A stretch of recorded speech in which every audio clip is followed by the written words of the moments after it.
Hi, everybody. My name's Larry Thomas, and I'm an alcoholic. Hi, Larry. That's pretty catchy how you guys do that.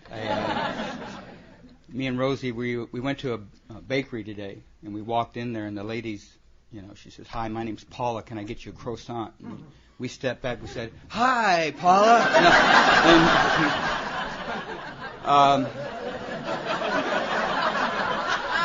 I tell you, I have been cold ever since I got here. My cheeks are tight. Not those cheeks.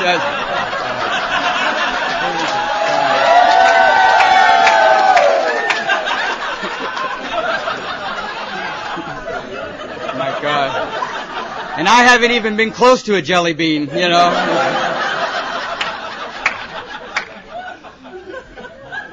Anyway, I'm hurting. I've been to Fairbanks, but it ain't nothing like Anchorage. You guys, I couldn't pick a better bunch of people to be with, and I am so glad my social worker let me come over here.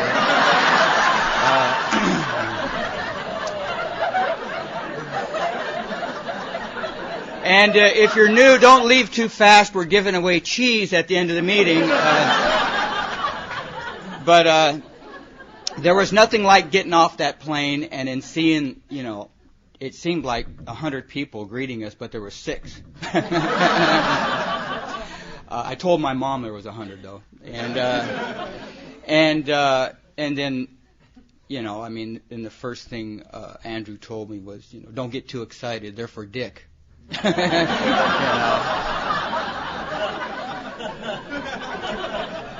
Andrew,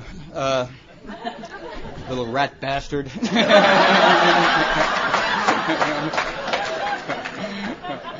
But see, I'm attracted to rat bastards. Those are the kind of guys that I mix with. You know what I mean? And but I really needed that meeting this afternoon about emotional sobriety because I'm nowhere near it. I had the time of my. Susan, thank you for letting us stay at your house. That was incredible. Just a beautiful house. We had beautiful breakfast. And then me and Rosie were taken on a little plane with Brad and Red Dog. Now, we were,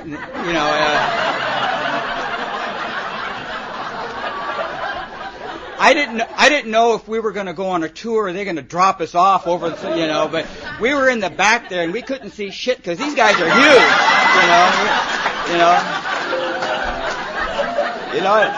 I was just hoping just for them to part their heads a little bit, but we haven't even got off the ground and we're on ice. We're standing on ice and the shit's starting to crack and I'm going down, man. I'm going down here, And so we get into this little crop duster. And we're back there and Brad can't close the door. Bam! It's like 20 times. Bam! I'm going, oh shit, And then he leans over to the back of us and he goes, "Make sure your seatbelts are on."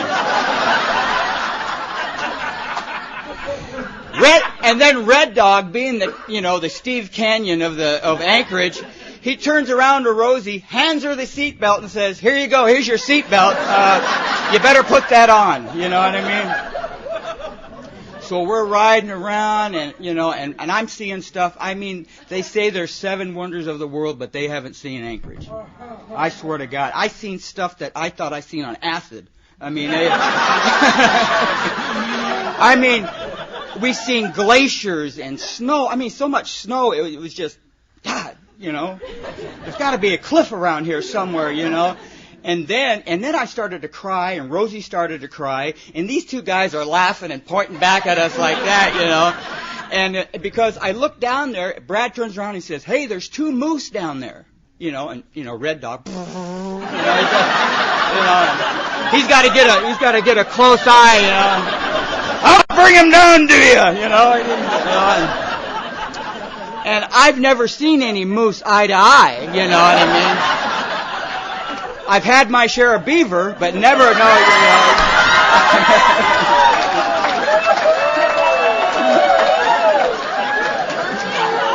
But not that kind of beaver. I'm talking real beaver, Well, anyway, we finally landed. I swear to God, this guy can fly. We're in the snow, and then he comes off of the mountain, and then we're in this valley, and then he drops down like he's a dive bomber. Here we go, and he goes, we start circling the lake, and we land, and I swear to God, man, it's the best time of my life, dude, and then he showed me his chopper, and I loved it. I said, man, this is great. This is fantastic, man, and I'm not here to tell any new guy that because I'm from L.A. my group's better or none of that crap. Because when I leave here Sunday, I'm going to be so glad that Red Dog's staying. And I have a real pilot, and I could see out the windows and shit, But I tell you the power of a home group. I tell you the power. I'm not here to give you any kind of magical message about my home group, but when I get to my home group, you better bet your bottom dollar that I'm going to remember the hand that Brad took to me. I'm going to remember the home that Susan gave to us. I'm going to remember George and how I couldn't get him off my leg like a horny dog.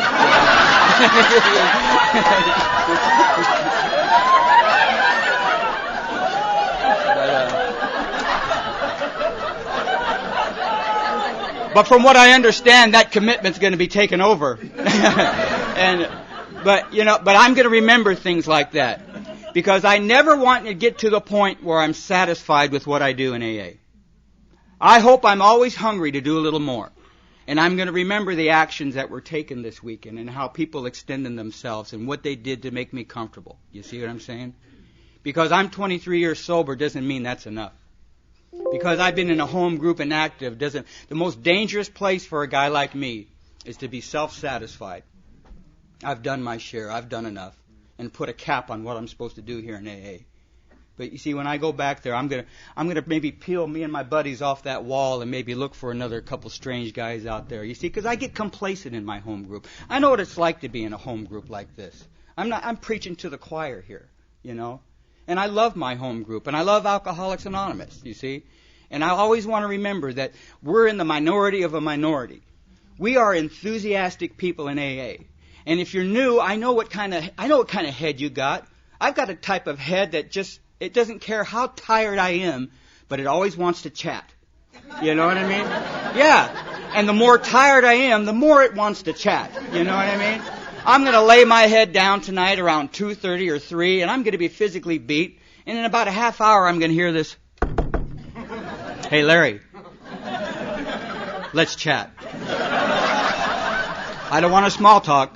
I want to talk about when you were a kid and bring you right up to date. You know what I mean? And the only frustrating thing about that is we just did that the night before. You know what I mean? But, I know what it's like to be in a home group like this, and I tell you, the sad part about AA and what makes this group so vital is that more and more, the newcomer alone's got a head that's telling he don't want to be here. You know what I mean? And yet there's people in AA telling him that he don't need to be there either. You see? We're our own enemies sometimes. I mean, how often do you hear these people in meetings? Oh, Jesus Christ, you don't need to do that. Come on, man. What are you, some kind of fanatic? You know what I mean? Jesus, man, take it easy. I go to one meeting a month and I'm all right. You know what I mean? Well, sure, you've been making love to a gun for 3 years, you know what I mean? But, and so I'm the type of guy who needs the intense, enthusiastic therapy of an active group. I need that. You see, I live happily today in Alcoholics Anonymous because I'm in a rut. And if you're new, I pray that you'd find a rut.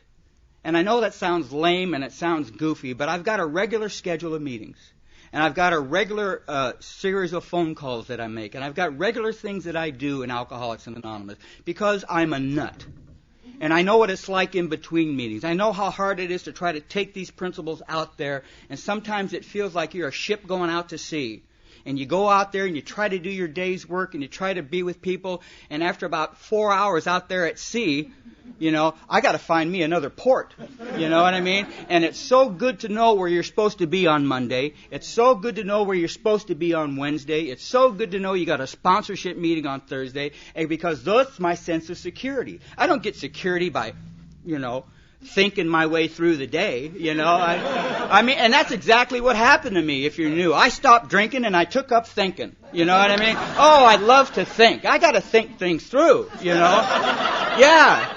My boss gave me an email about a week ago, and it says, I want you to start getting a little close to starting at 8:30. 8:30.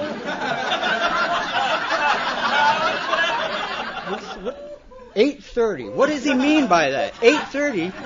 What's 8:30? He told me I had 150 accounts to see in a month, and he doesn't care how I see them, 8 a day or 2. Now he wants me 8:30. Start at 8:30. And I had to think about that. 8:30, 8:30, 8:30. Gotta start at 8:30, and just drove me nuts, you know what I mean? I had to talk about it, had to share about it, you know what I mean? 8:30. He wants to start at 8:30. Just bothered the shit out of me, you know what I mean? I forgot that he's the boss, you know what I mean? Had to think about it, had to think it through, and so I'm starting about 8:45. I'm all right with that, But I, and coming to a home group like this, God, I remember coming to my home group, and I'm not going to spend too much more time on this, but I was intimidated by all the guys hanging around my sponsor. God, I came to that group, had my little clothes from Goodwill on and stuff like that, and had my house key, and it was on a paper clip, you know what I mean, and all these guys are hanging around my sponsor, and they got glasses, and they got ties, and, they're all sharp. Who are these guys, man? They all work at a funeral parlor or something like that, So I landed a job, and I'm a janitor at Montgomery Wards. I'm moving along, and first thing I did, man, is I broke out my vision plan, and I went, I need some glasses, Got to have, your vision's fine. No, I need some goddamn glasses, man. I got a home group, and they wear glasses and ties, and I need some damn glasses, And it used to bother me, because all these guys around my sponsor, I know he loved them better. I used to watch him you son of a, look at him. You know what I mean? Just used to, and Johnny would go away for the weekend, and I'd call these guys up. Hey, Ray, how come Johnny likes you better? He's, Jesus, Larry, come on, man. He don't like you better. Don't you know that I've been around here longer? Don't you know that you're just a new guy on the block, and after a while your sponsor will get to know you, and then you guys will get along? He says, no, that's not the way it is at all. And he says, besides, Larry, he says, you don't want to be friends with your sponsor, And he told me some of the most vital information I got. Ray and Mac, they told me this very special thing that, quit trying to seek your sponsor's approval. You're such a people pleaser that when you start trying to seek your sponsor's approval, that's dangerous for a new guy, because you'll start holding back secrets because you want your nod of approval. Forget that, man. Your sponsor knows you're a goof, You know what I mean? He says, just get some buddies and let Johnny have his old friends. And and that's the way I was. I started hanging around some guys that I could talk to about my sponsor. You know what I mean? Do you know what he told me today? Now, 24 years later, Johnny goes away for the weekend, and if I'm home, my phone rings. Larry, how come Johnny likes you better? I said, because you're a loser.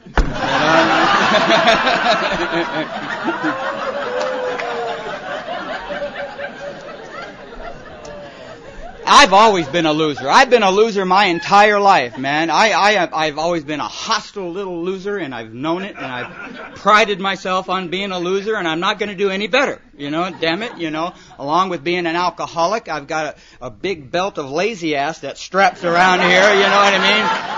Where I'm not going to lift, I'll be damned if I'm going to earn a living, you know what I mean? I've had my hand out my entire life, I'm the type of guy who my entire life I've done average things expecting standing ovations. I'm the type of guy that, I go to work and I think the boss is up in the office going, oh, Jesus Christ. Oh, boy. He started at 8:30, my God, Boy, they don't make him like that anymore, Oh, yeah. Always got to get a standing ovations for shit you're supposed to be doing anyway, you know what I mean? My wife drove me nuts not too long ago. I put a toilet seat on, and we're busy in AA. She's a busy lady in AA, and we'd come home from those meetings, and I'd come home from the meetings, and she'd come home, and I'd be sitting in bed, and she'd go to use the restroom, and she'd be in there for however long, And I'm sitting there going, Jesus, come on, Rosie, my God, look around yourself, lady, What are they teaching you at those stag meetings? Man, you're sitting on a brand new maple toilet seat in there, Get out of yourself, man, Who do you think put that baby in there? God? Hell no, it was Lawrence of Torrance that put that seat on there, man, Drove me nuts for 2 months on every night, Finally, I had to tell her. She goes, I know, and it's loose, too, You can't win. You can't please these ladies for nothing, man.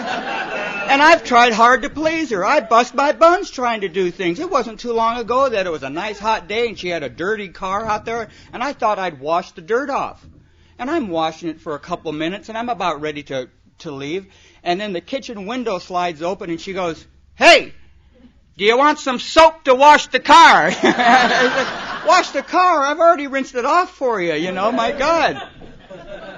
Just a lazy little guy, and when you're a loser like me, it seems like people were always bringing people to my side to compare me to try to help me out, you know what I mean? Hey, why don't you try to be like Bob? He seems to be doing pretty good, Larry, you know what I mean? And I remember being a freshman in high school, and I'm sitting in the principal's office for being drunk, and, me and my dad are in there, and my dad sees the star quarterback in the principal's office, Number 7 up there, and my dad says, hey, why don't you try to be like Coy? And I look at him, I go, okay, and that lasted for about a week, and next year, I got caught being drunk and loaded on barbiturates, and I took the janitor's cart and I drove it through the library door. I had to get that book back, you know what I mean? And so me and my dad and my probation officer are sitting in the principal's office, and my probation officer says, why don't you try to be like Coy? I said, all right, and next year my big sister starts dating some guy, and she brings him over, and it's old number 7 right there, right on my couch, My mom comes running over in her moo-moo, why don't you try to be like Coy, goddammit, you know what I mean? My senior year, I'm in the Torrance jail getting ready to do 90 days, and somebody slides the newspaper in there, and it says, Coy makes all-pro CIF. Oh, Jesus, I'd like to be like Coy, you know what I mean? Well, lo and behold, what goes around in old A&A town, I'm about 5 years sober. I'm in downtown Los Angeles. I'm in my plumbing truck. And it's vogue that in Los Angeles, on every street corner, there's some guy selling oranges or peanuts, or he has this cardboard sign that says, I'll work for food. Like you don't,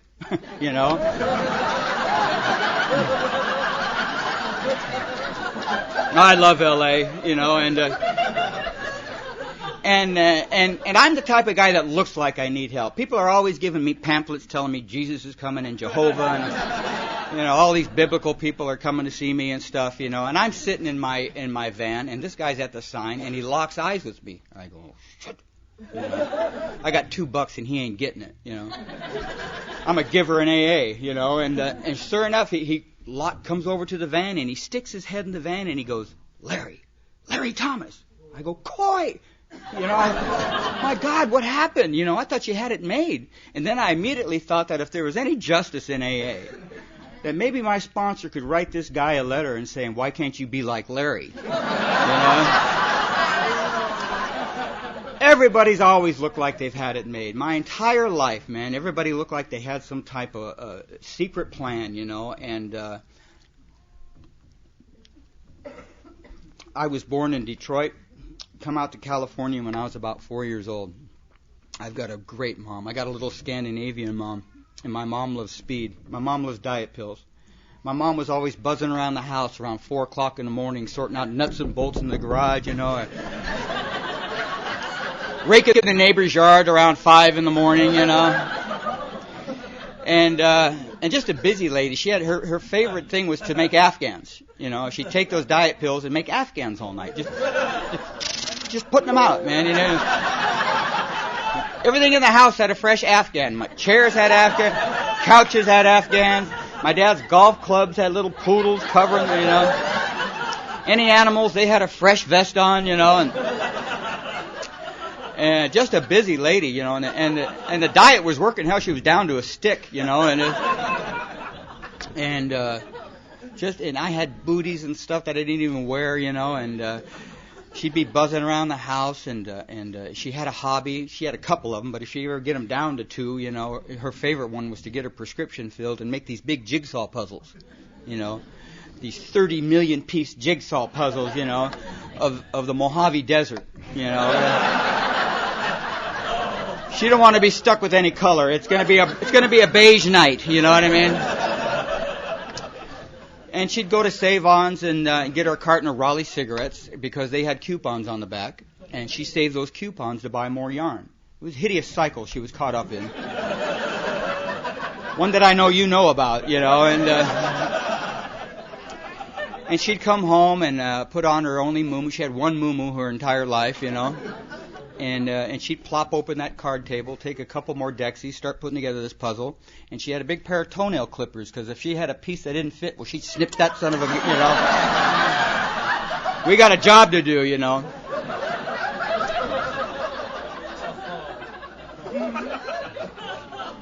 I found out at an early age that my dear mother loved me.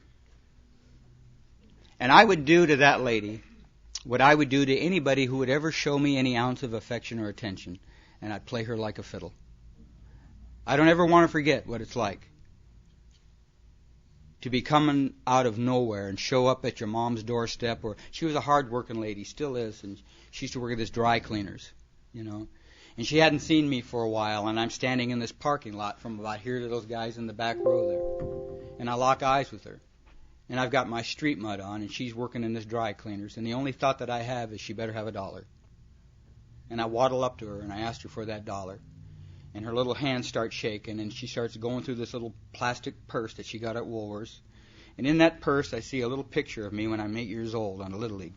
That's the only picture she had of me. And she shakes her little hands, and she pulls out a little $1, maybe $2, and she shakes it and gives it to me. Now, I probably walked about maybe, 40, 50 feet.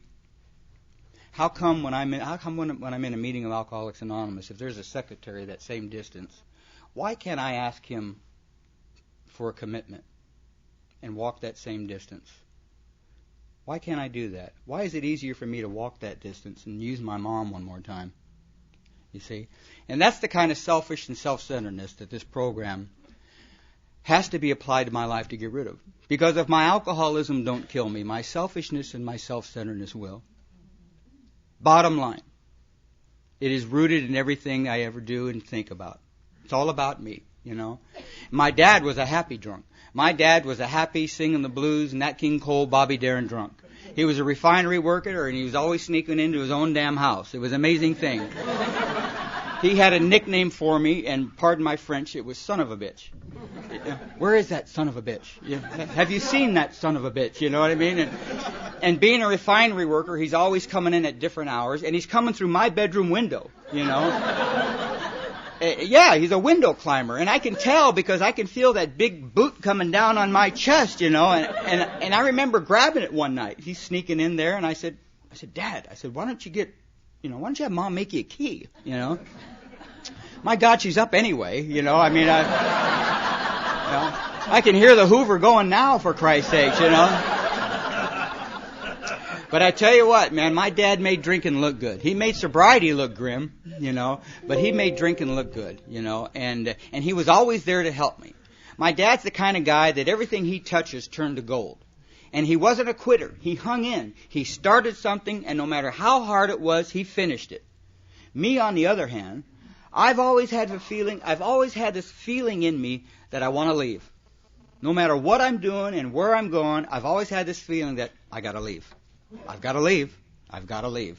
You know, I don't care what it is. I've always had this tendency. I've got to leave. I don't know how to work through things. You see, I don't know how to stay put and weather the storm and stuff like that. You know, and my dad's one of those guys. He started this job at a chemical plant. You know, as a maintenance janitor. And 30 years later, he's the plant manager of that same chemical company and working for OSHA and stuff like that. And he met my mom when he was 16. She was in a convent. And they had a dream. And that dream was to get her out of that convent, you know. And do what everybody was doing back then. They were going to World War II, and then afterwards they were moving to California to live their dream. And that was their dream. You know, and I became the nightmare of that dream. But that guy had a work ethic. That guy knew how to hang in. You know what I mean? And I wanted to be like my dad. I wanted so much to be like my dad. You know, and my dad used to tell me stuff like, you don't know how good you got it, kid. Back when I was your age, we really had it tough. And he did have it tough. My God, his father choked on his tongue and died when he was a young man. His mother hung herself in a Detroit jail when he was 13. He brought up his kid brother doing side work, and his dream was to go into the Navy and stuff like that, you know. He had to dream to keep out of the reality of his own life, you know. And I wanted to be like my dad, but I didn't have that stick-to-itiveness. And I had this idea that I couldn't ask him for help because I thought the idea of a man, my dad seemed to be able to work things out without asking for help. And I wanted to be so much like him that I didn't want to be taught how to be like that. And I was so ashamed that I wasn't like that automatically. You know, I was so ashamed that I couldn't ask him how to do homework and stuff like that because I wanted to figure stuff out myself and be like Dad, you know. And around 11 years old, sobriety stopped working. You know, I had about enough of that, you know. I'm feeling a little pressure here, you know, and there was 4 of us in a garage, and we started passing around a bottle of 4 Rose whiskey. And for the first time in my life, I didn't want to leave. I wanted to stay, you know. And for the first time in my life, I wasn't restless, irritable, or discontented, and for a half hour, everything was all right there. I felt like a player.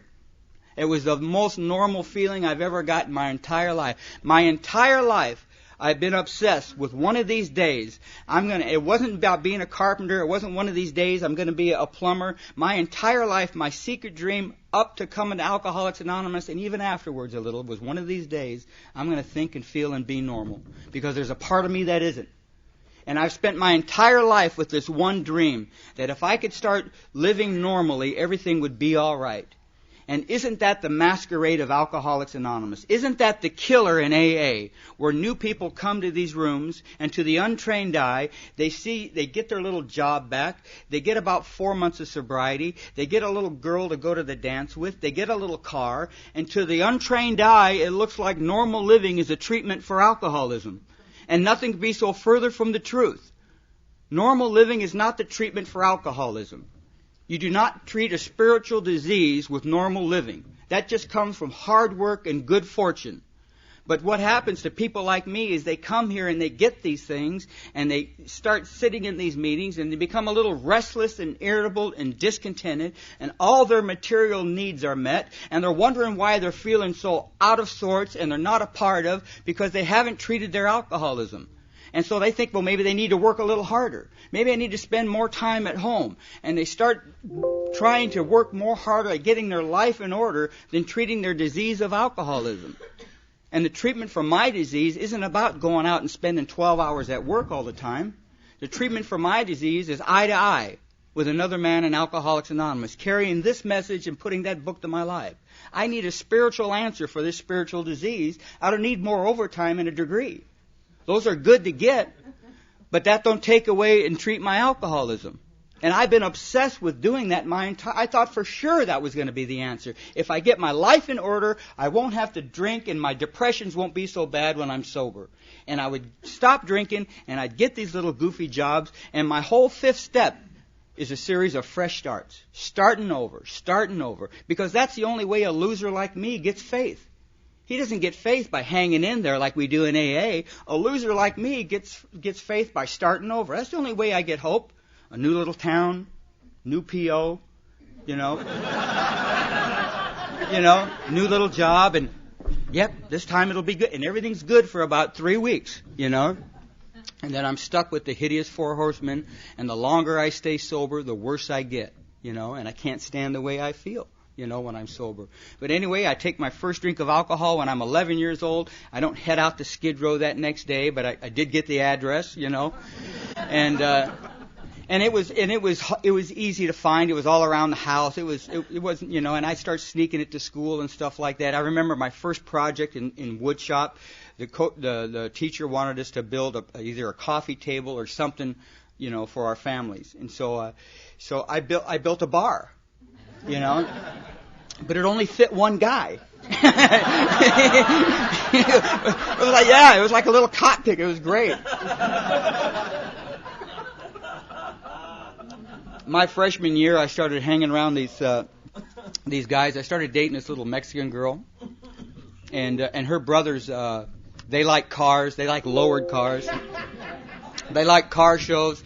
They like drinking cheap wine and driving around and getting my hair real big like a Bakersfield tumbleweed, and we'd lower our Chevrolets down to the ground, and we'd bounce around and listen to the Four Tops and the Temptations and the OJs and Marvin Gaye, and God, I loved it, man. I was in my plumbing truck not too long ago. The Four Tops came on. I just started sinking in my damn truck.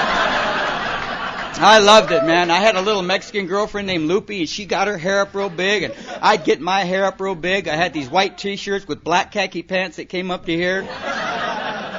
Somebody told me that men who are well endowed had big feet, so I had a pair of 15-inch shoes, I'm driving around with big hair and big feet and big ideas, man, I loved it, man. I loved it. Everything I needed I'd find in that car, man. We drive around with our frowns on our face because our asses hurt from driving around all night, You take that driver education class in high school, and you're always driving with the biggest coach in the world, This guy's huge, and I'm always taking summer school because I'm getting kicked out of regular school. So I sign up for driver's education. Get in the car, Thomas. Well, I get my hair into the car, and there's these two girls in the back seat, and he says, all right, pull over there and parallel park. So I parallel park, and all that stuff. He said, well, you're doing a good job. He says, why don't you drive up to Torrance Boulevard? I want to buy everybody some Pepsis. And what a cool coach. So I drive up there, and hand signals and stuff like that, and get into the Jack in the Box, and 15 minutes before class, I totally forgot that 15 minutes I took 4 what they call, Tuinals. And I've been a good kid just drinking cheap wine and doing heroin, and some guy gave me 4, and I didn't know what they were, so I just took them all, I didn't want to get caught with anything, and I didn't know what they were. They were some type of barbiturate, and they're half second, all half you're knocked out telling the truth is what you're doing. You're just every Al-Anon's dream, and who's Loopy? I have no idea, And anyway, and I take 4 of those things. I totally forgot, and so I'm driving up to the Jack in the Box, and these things, boom, they start. Oh man, they all come on at once. I look over there. Now there's 4 coaches. They're all huge, and I can't talk, And he says, "What's wrong with you?" He says, "Drive up and talk to the puppet." Well, I can't see the puppet, man. I can hear the puppet. Can I have your? He's getting mad at me. Pull up so I can have your order, please. Little pissy guy, I want to drive over there just to run him over, and. So I pull her over, and I hear this big crash, and I run over the Jack in the Box head, and he's still yelling at me, can I have your order? The cops come, they throw me on the hood of the car, they shatter my hair all over the place, I don't drive till I'm 30. Well, big deal, I'll ride shotgun, I'll sit over there and drink wine and make that magnificent connection of me in that rearview mirror. There's nothing like an alkie making himself more beautiful in that mirror, and all he has to do is take a drink. And every drink, his eyes get bluer, his hair gets bigger, and he goes, Jesus Christ, are you good looking? What are you doing hanging around these Mexicans? You ought to be an underwear model, for Christ's sake, You don't wear any, but what the hell, My God,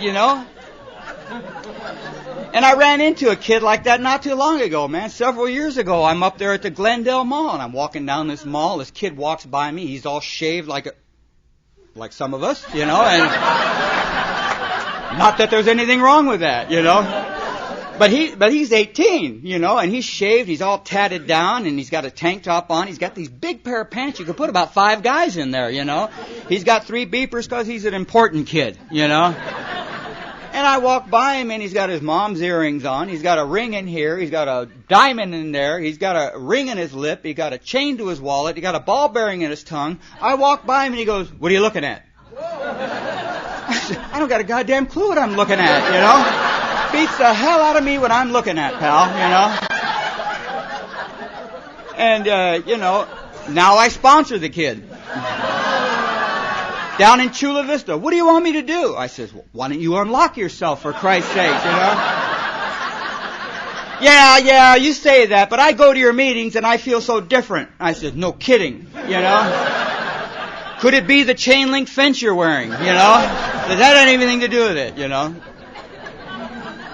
But I understand what that's about. That ain't about being bad or being mean or macho. That's about being afraid. And if there's anything that encapsulates the alcoholic's emotions, it's being afraid. We know how to be afraid better than anybody I know. But you cannot tell us, man. Alcoholics are the only ones who can be just surrounded with fear. And you'll be looking them in the eye and talking, they don't hear a word you're saying, you know. They are just so preoccupied with so many things. And I had so many things to masquerade, so many images to hide behind. Always had a little image to hide behind and keep people out. And then when all your images are over with, you have your ace in the hole. And to a lot of us, that's our violence. That'll keep them at arm's distance. You know what I mean? And then, you know, right on.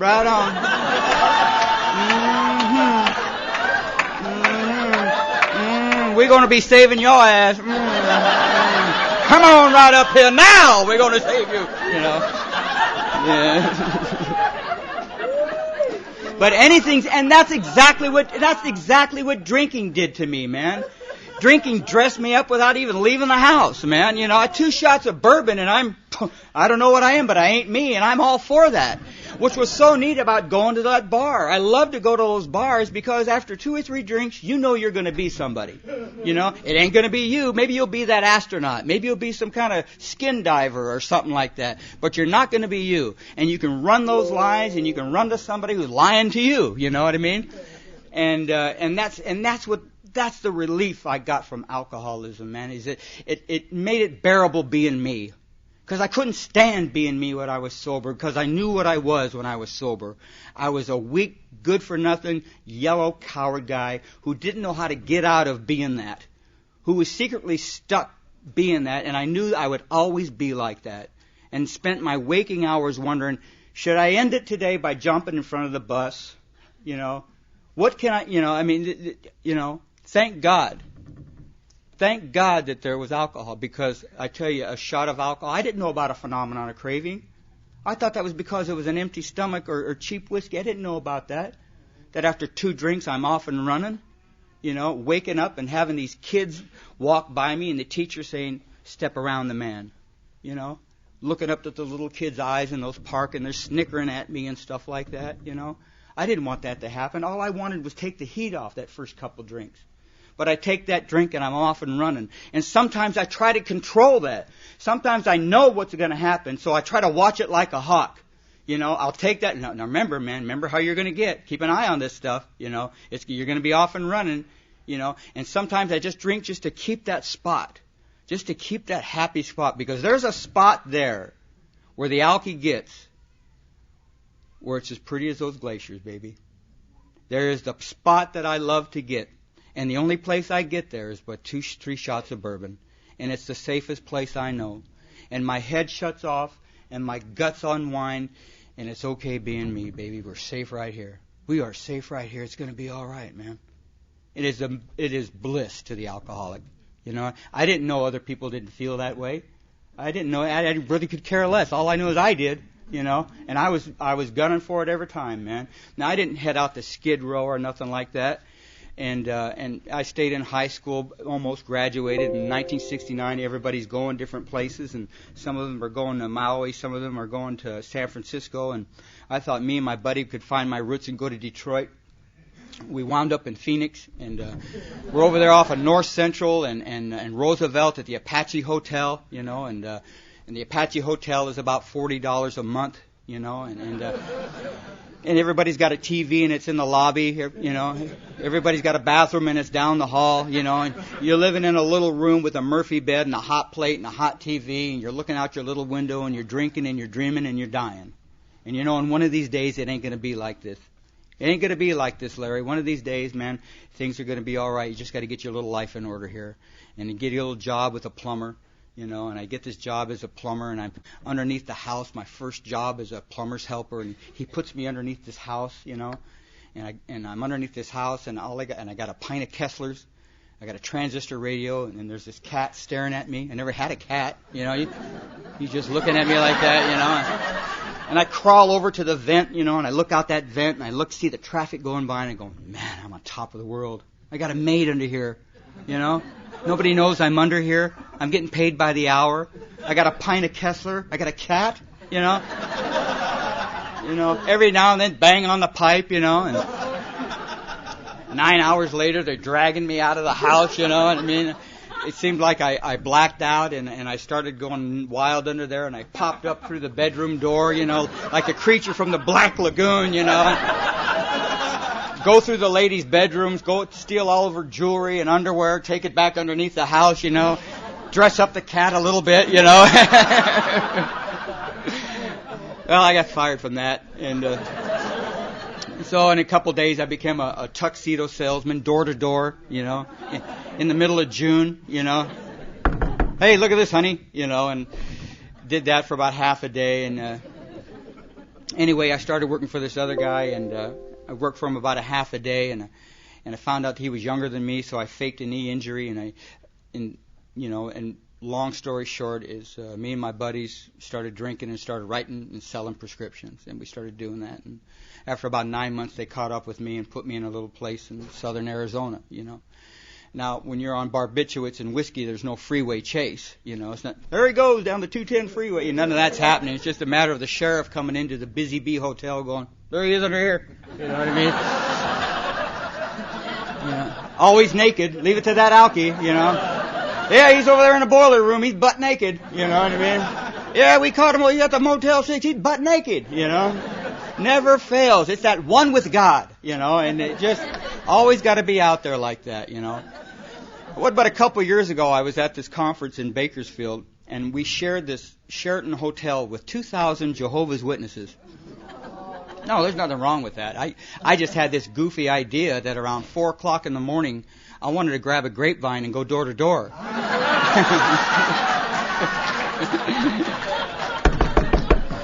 Bill and Bob love you,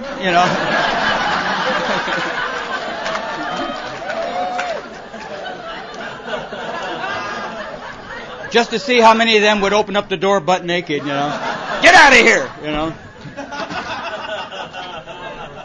So anyway, I got to wrap this up. I spent a little bit down there in Arizona. They gave me a $45 voucher to come back to the L.A. City Hall. I take a Continental Trailways. I register at the L.A. County Jail in L.A. City Hall, and I get me a little room in downtown Torrance. And in 1974, I'm 2 months sober on antabuse, and they take me off antabuse. And after about 3 more weeks, they find me in a Little League dugout in 1974, totally sober, in between hysterical and maniacal. No antidepressant, nothing. Totally sober, absolute out of my mind, and I'd never been in that place before. And I thought that was the deep end. I went into a place that I hope I never go to.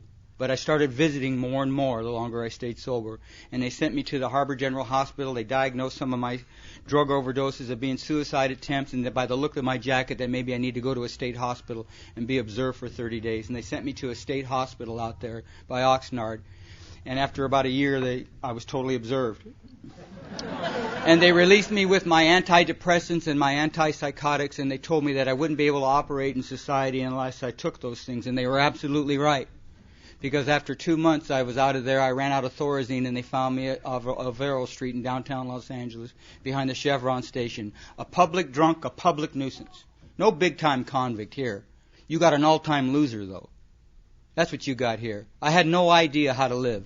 and they sent me to the county jail again, and I'm up there, and after about 40 days, they put about 50 of us in a black and white bus, and they sent us down to the South Bay Courthouse, where I'm going to be tried and convicted. And after about 8 hours, I'm in a holding tank about this size. There's just me and bologna sandwiches. And I'm the only one in there, and I'm on a concrete floor with my Vaughn's bag and no hope. I wonder where they're going to send me now. And at 4 o'clock in the afternoon, a Scottish man opened up a jail door, and he slid this jailhouse door open. And he said, "Are you Larry Thomas?" And I said, "Yes, sir, I am." He says, "Why don't you come with me, son? You're going to AA. AA? Well, those are two initials I've never heard of before. I've heard of OR and PO, but what's AA, you know? And who's this Scottish pirate all of a sudden, you know? Aye, lad, you know. Now, the neat thing about that guy is that he had no business being there. He had no business being there. He didn't have a panel. He wasn't a part of the court. He wasn't a part of the probation department. He wasn't a part of anything. He was a refinery worker. And he got the worst news of his life, and that is his wife was dying immediately of a terminal disease. And he knew she was in good hands, but he knew he wasn't. But somewhere in his book, Alcoholics Anonymous, somewhere in that book, Alcoholics Anonymous, he grasped and developed a manner of living, that he knew exactly what was supposed to happen when he got like that. Somewhere in that paragraph, working with others, his practical experience tells us nothing will ensure us from immunity from drinking than intensive work with other alcoholics. This works when all other activities fail. And he grabbed that and he ran with it. And he went down to that courthouse for no business at all. And he asked the judge if there was anybody who maybe wanted to go to AA. And he talked to Judge Foy and Judge Hollingsworth. And he says, "We got a guy in the holding tank that may be interested." And he came down there and he took me to my first meeting of Alcoholics Anonymous. A trusted servant isn't somebody who's so much elected to or nominated to. A trusted servant is what you are if you're new, what we automatically give you your first day here. And what some of these people in this room are so eloquently. We are trusted servants, and we're trusting you that you're going to take this message and you're going to perpetuate this gift for free. For fun and for free. And secretly treat your own disease while doing it. And that's what that man was doing it. He was a trusted servant, man.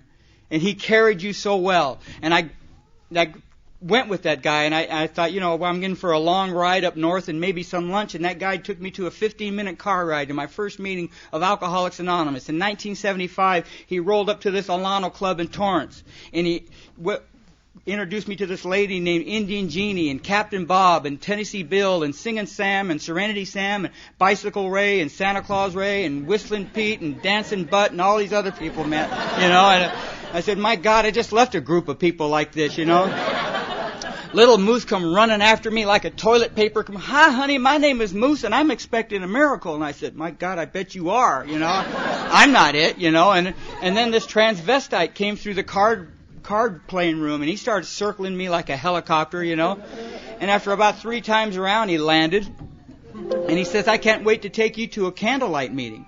And I said, "Well, not till I get a year anyway, And then I said, my God, that guy's got big feet, Huge.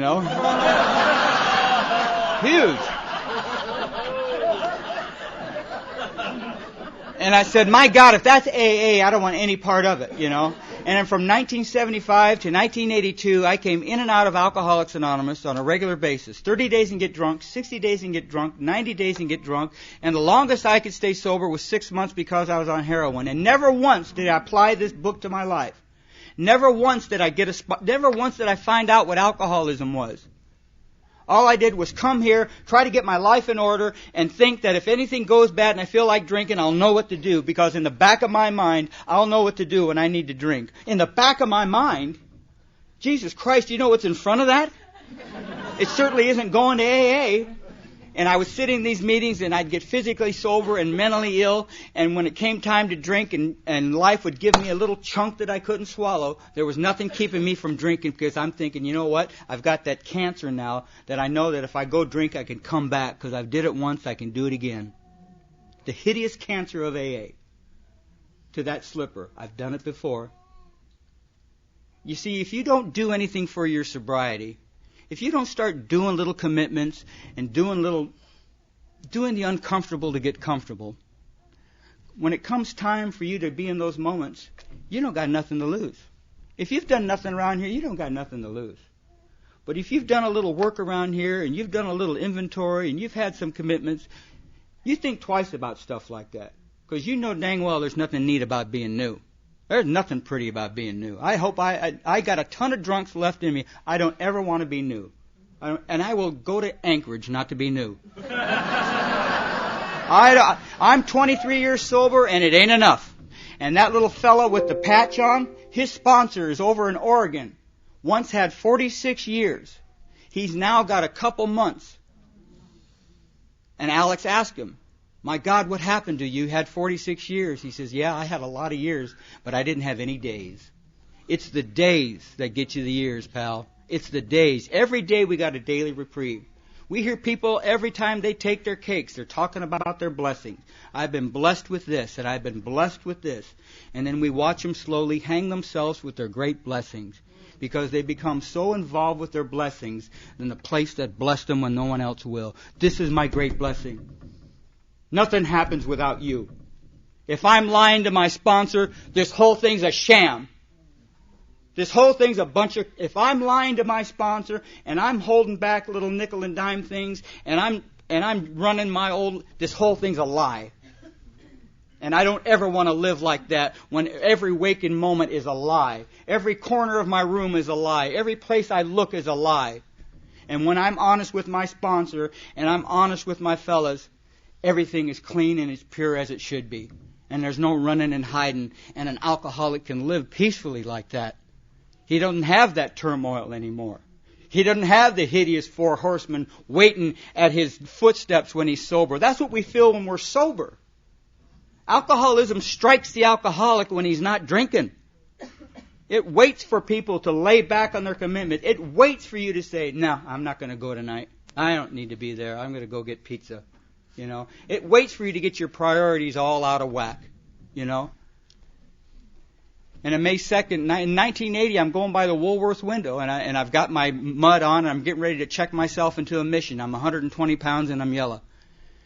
And I got my old little clothes on. I got a half pint of whiskey in my back pocket, and I look at myself, and I'm about 120. I said, whatever happened to my dreams? All I ever wanted to be was a cameraman. How come I'm always getting drunk and I'm always getting sober? What's wrong? And I did what I always do when I got like that. I panhandled some money, and I called Alcoholics Anonymous. I got a hold of my first sponsor, Don, who had always 12-stepped me. And I picked up that phone, and I said, Don, I'm down here at the mission. Will you come and get me? And he says, the most profound thing I've ever heard in my life. He said, no. He says, you know where we are. You know what we got. You want to get sober? Why don't you get your rusty ass down here yourself? I'm tired of chasing after you. And he hung up. My God, whatever happened to that AA love, you know?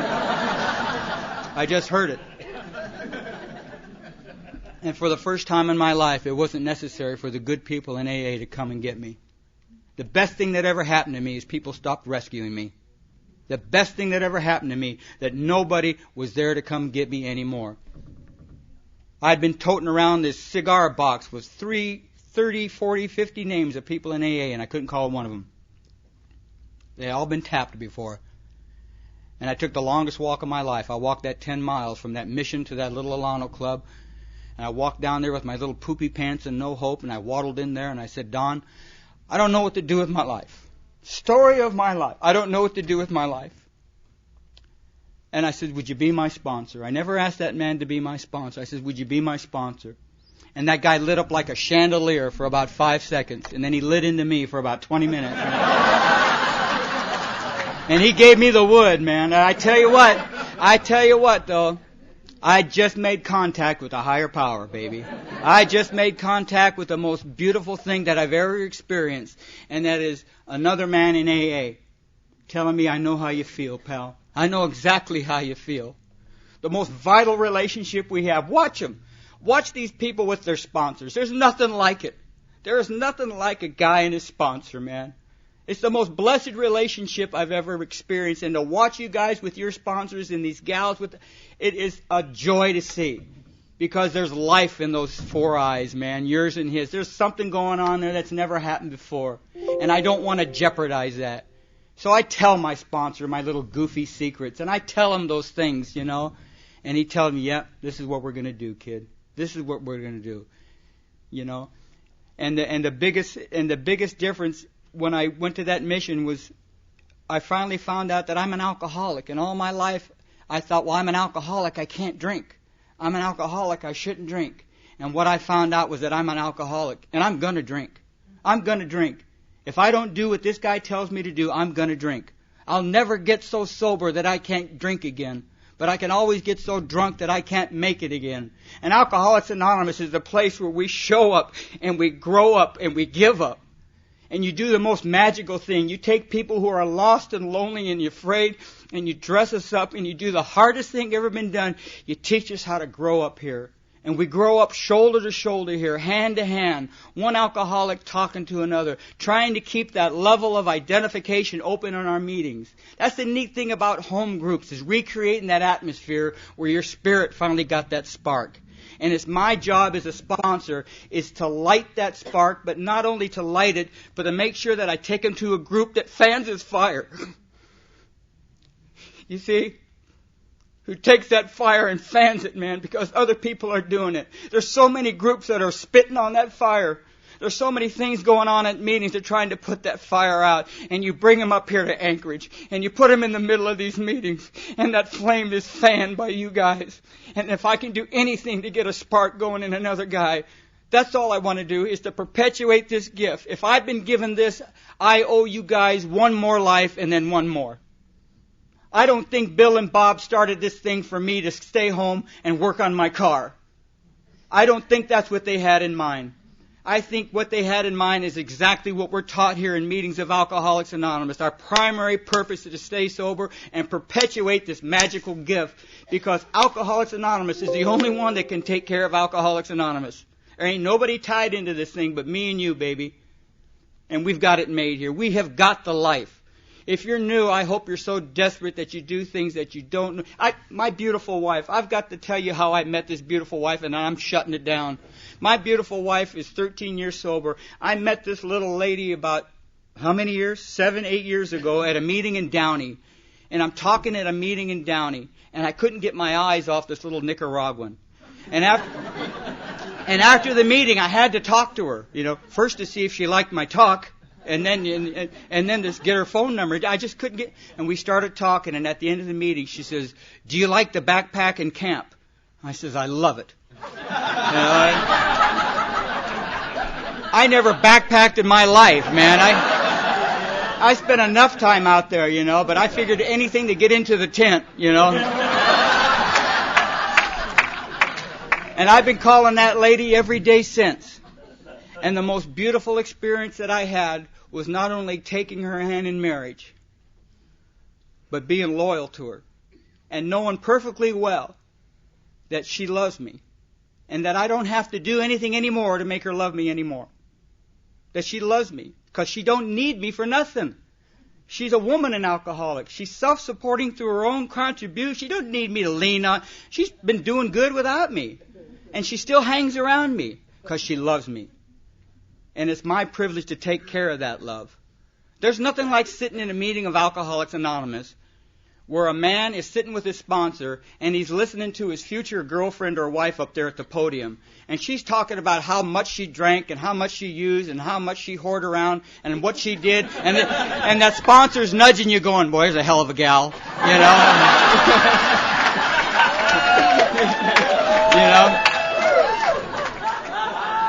I tell you, I've got a beautiful life here today. I've got a great life because of people in Alcoholics Anonymous and because of folks like you.